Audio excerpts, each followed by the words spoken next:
Have you ever had a purchase that you regretted? Have you ever had a purchase that you regretted the moment after you bought it? How about regretting it as you are actively buying it because you cannot process what is actually happening at the moment?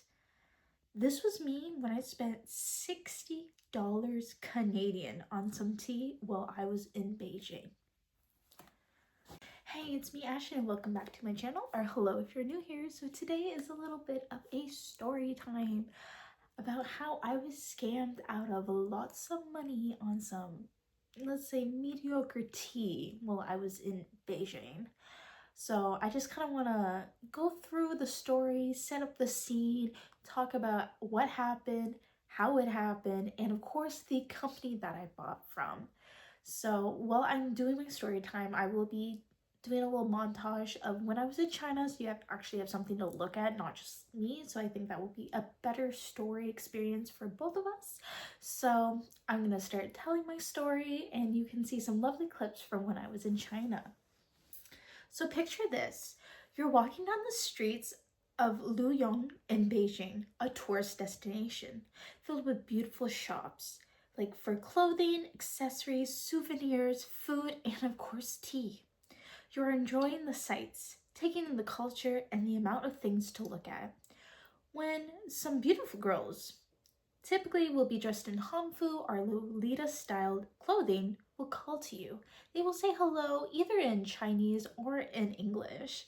They might say, hey, would you like to try this tea that they're offering to you? And then they will start loading you up with praise and compliments. They will tell you look so lovely, so beautiful. If you say anything to them in Chinese, such as ni hao, xie xie, any of those things, they will just tell you how well your Mandarin is, even if you think to yourself that was not good at all. And if you are with someone who happens to be Chinese, they will tell them to tell you that you're so beautiful, that your Chinese is so good, and that you should come in. This is how they get you to lower your guard with these wonderful compliments. So you will come into their trap, like a spider waiting for the fly to get stuck in their web. Once you step in the store to listen to their pitches, that's when they pounce, asking you which tea you want, grabbing this bag and filling it to the brim. And then, which they don't tell you, they're going to weigh that bag to get you that price. And then they're going to shove the card reader into your face without telling you the price and just expecting you to tap your card or your phone. Because like me, I had Alipay. But that's when I noticed the first price on the screen, 420 kuai. And I looked at my boyfriend and went, and I was like, it's 420 kuai. And he went, oh. We were both shocked. And he tells the store workers, no, that's way too much. You need to take some out. And they were shocked because they told your boyfriend that no one had ever bought less than a full bag. And a lot of people buy more than one bag. So they scooped some out, sealed it back up, and your new total was 309 kuai, which was about 60 Canadian for some mid-ass tea, mind you. I tapped my phone, crying on the inside, because I just wasted so much money on tea that I didn't even want to buy. But I was coaxed into doing so because the workers had been praising and complimenting me, and it felt rude not to do so. So yeah, that's the story of how I got scammed out of 60 Canadian dollars. Mind you, in China, 60 Canadian dollars or 309 kuai can get you quite a lot of things. You could, I don't even know how many like fun beverages that you could buy from like Luckin, which is my favorite place to go, or like a coffee or a Akati coffee or any of those places. You could buy yourself quite a few fun drinks for at least a few weeks while you're in China. Or you could have a very nice meal, if not a few nice meals. You could go to all you can eat restaurants for that amount of money and it still wouldn't cost you that amount. You could have a few meals. You could go shopping at one of the Miniso stores or at Pop Mart or go to a lot of different attractions that would not cost you even remotely that amount of money. So I really did almost cry because I was like, oh my god. Anyway, after months of looking for this bag after we got back from China, because I was not sure where my boyfriend's mom placed it, I finally found this bag, which led me to figure out which company this was, so I could warn anyone about this. So the information I found was, I will put a screenshot of their WeChat logo and the translated version. I'll do both, translated, untranslated, so you can see what it looks like in the Chinese characters. So it's called Jie You Tea shop, and the name roughly translates to relieve worry tea shop, which is pretty ironic considering the stress that I had with this bill. And as well, you might be thinking to yourself, all right, if I go to Beijing, I need to avoid this tea shop, or you might say I need to avoid this tourist area. But the reality, or at least from my own experience and what I saw in the 4 different cities I visited, which were Beijing, Chongqing, Chengdu, and Zhengzhou, they're all there. They're in these tourist destinations in every district, and I would say Chongqing was the worst of it. Since Chongqing is built in a mountain, every place has levels. Imagine going up and down in a tourist destination and being bombarded every few feet on every level with the same tea shop. I cannot confirm if they all go by the same name in every location, since I tried to avoid them like the plague, but it was the same tea and the same tactics to try to get you in. As well, items in tourist destinations are a lot more expensive, which in this case is any country. I can't blame these people for marking up the prices for souvenirs, but I can blame the tea shop for their outrageous prices. My boyfriend found similar tea on Taobao for about $10, so this was about the biggest scam.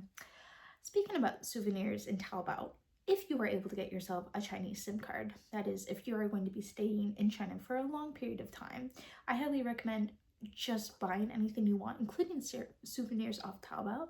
It will be a lot cheaper. You don't have to wait in any lines or try to squeeze your way through a store and try to find what you want.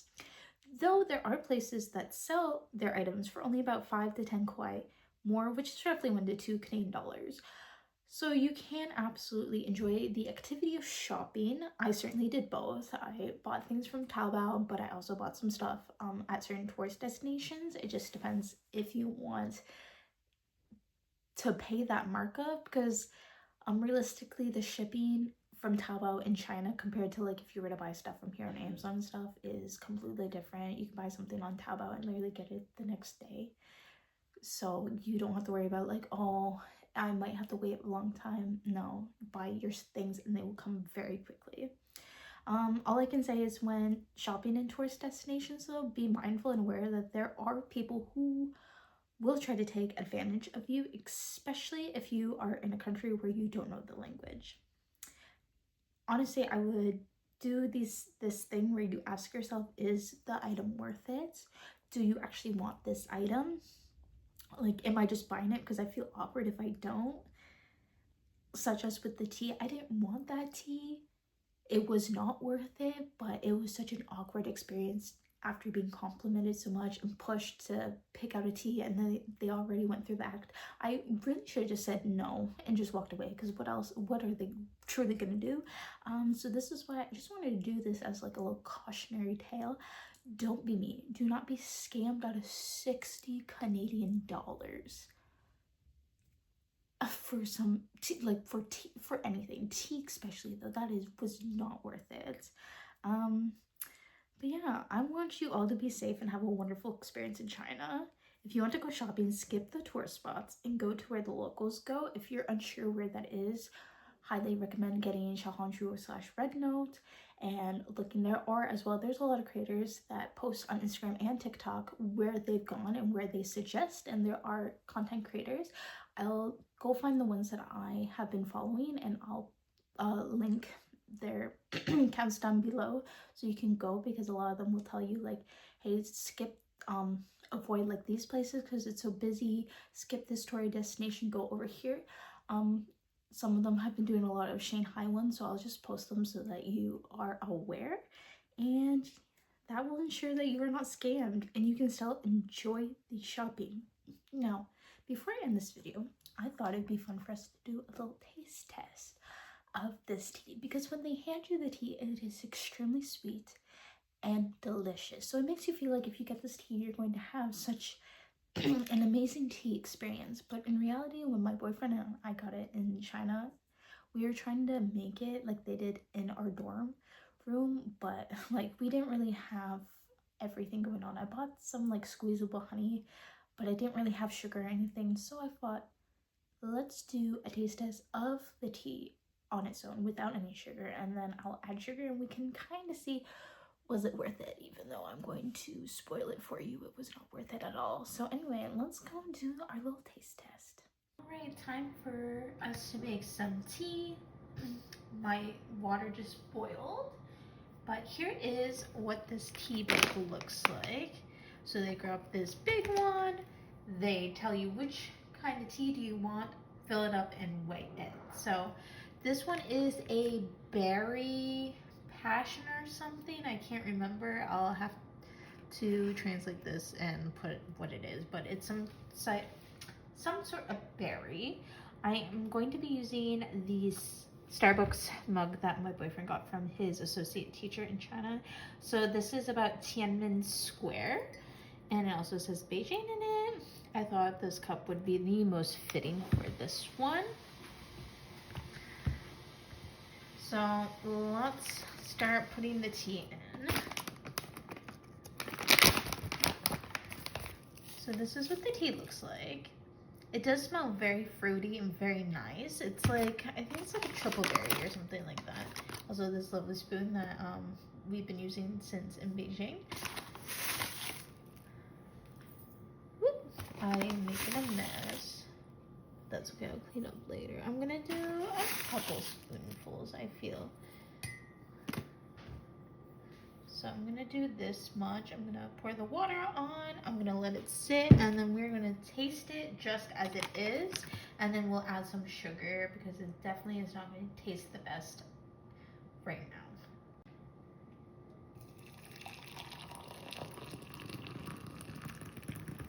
It's a very nice, rich purple color. I'm gonna let that sit for a couple minutes.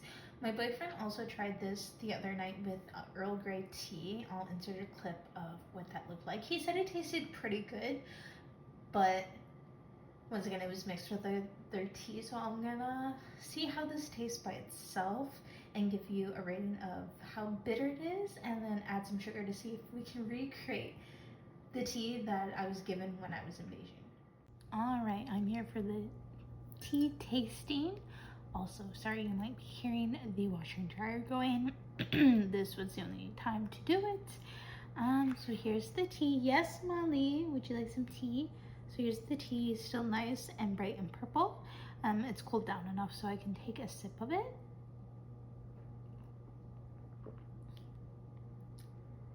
Yeah, you can taste that's supposed to be somewhat fruity, but it is very bitter. It's not like the worst tea, but it is bitter and sour, I would say. So this is not the type of tea that they will give you. They will give you very sweet tea. They will even make you tea. I forgot, when we came inside, they also made us tea, and they can make your tea for you hot or iced if you wanted. I tried the iced one. It was pretty good. So I'm gonna be adding some of the Splenda sugar in there just so I can save myself on having too much sugar. I don't even know how much sugar. We're just gonna do I know this seems like too much sugar, but this was extremely bitter. I can smell the sponge of sugar though. Because it's hard to say. I don't know what type of sugar that they put into their tea or how much they put into it for it to taste good. So let's see if 3 of these spoonfuls makes this as sweet as the tea I had. Yeah, that's closer to what I remember having in Beijing. So you do need to add some sugar into your tea if you want it to taste like what they did. Once again, I'm using like a Splenda mix. splendid sugar than just full-on sugar. I feel like you could also add probably different syrups if you're into that. I haven't tried that with tea, just with my coffee, but this did taste very good, and I do imagine adding the sugar and making this into like a nice tea tastes good. But at the same time, was this worth $60? Like, was this bag of tea, mind you, I didn't even have the full one. They took out a few spoonfuls, so I think it came up to like here. Is that worth $60? No, not by any means. I wouldn't go to any store here and pay $60 for any kind of tea, so not worth it at all. I would just recommend, if you want tea in China, they have tea houses that you can go to, and I went to a couple with my boyfriend. They were very nice. As well, you can just go to like any place that sells coffee. They also have tea, and you can have it hot or cold. There's so many options. You do not need to be buying that. As well as there are actual tea shops within China that are like Chinese brands, so you can go get delicious fruit teas. I got my brother's girlfriend a peach and a grape flavored tea and a whole box, and they were significantly cheaper than that. So there's a lot of things that you can do. But yeah, this tastes a bit better with all that sugar in there. So what I rate the tea, if we don't count the price by itself, I would say about a 3. I could manage to drink it without any sugar, but I would prefer sugar. With sugar, it's definitely a lot better. I would say that's like, I don't know, a 5. Very delicious. But if we look in the price, not worth it at all. But this has been tea testing with Ashton. And that, my friends, is the time that I got scammed for buying tea. That is actually, I didn't tell anyone. My boyfriend and I did not tell a single person that we were with because I was so embarrassed. And I told my boyfriend, I can't believe you let me do that. He's like, I didn't know what was going on. I was like, you just told him no, because I'm like, I don't know Chinese. But this is why grow backbone. If you find yourself in this situation where someone is pressuring you in a tourist destination to buy something, you can just say no. Just say Busher Mayo and be like, Zaijian, like, I'm leaving, goodbye. That's all you gotta do. I would just be like, no, I'm not doing this. You know, it's okay. do not feel like you need to spend all your money on that. Trust me, your $60 is better spent anywhere else. You can literally spend that in multiple places. You could go the whole day and spend only half of that amount of money. You could spend the whole amount of money and actually treat yourself to a lot of things and not spend it like that. So yeah, thank you for listening to my little story and doing a taste test with me. It was not worth it, but now we know. Right now we know. Now if you're thinking to yourself, oh, I really want, I'm going to China, I see these cool tourist destinations, I'm going to go there, I'm just going to let you know right now, if you want to take their little testing tea, sip it down and say thank you, then walk away. Do not let them compliment them. Do not let them compliment you and sweep you into their store. Don't do it. That's the trap right there. That's like the little honey trap. Don't do it. Take the tea and walk away. But my boyfriend and I, after that, were like, like, I didn't even look at them. I basically ran. They tried, and then after a while, especially because it was the same stores, they will try constantly. They don't care how many times they see you, especially with me being a tourist, like a foreigner. They know that they've seen me before, and after a while, they just stopped asking because they could see, like, I'm like, no. I'm like, So yeah, anyway, thank you so much for listening to the time that I got scammed. So you don't have to. It was not intentional, but I want to keep you all safe because I know China is becoming a very popular travel destination now, and if you live in Canada, you can now travel to China up to 30 days without a visa, which makes it so much easier because getting a visa for China is just very time consuming and expensive. So if you are considering traveling to China at any point, especially in the summertime, just be wary of this tea shop. If you forget this name, just know if very cute girls with tea samples are trying to wave you over and telling you how pretty you are, keep running away. And if you're a guy, they will also tell you how handsome you are and try to get you in. Just blinders on and run away. You don't need that. Go to Michui, get yourself something. Go to Luckin. There's Tim Hortons, there's Starbucks, there's Coffee Coffees. There's a bunch of different things that you can do. Or if you like bubble teas or anything else, there's a bunch of other things to spend your money on. Anyway, I will see you in the next one, and I'm always here to share a cautionary tale with you. Bye bye.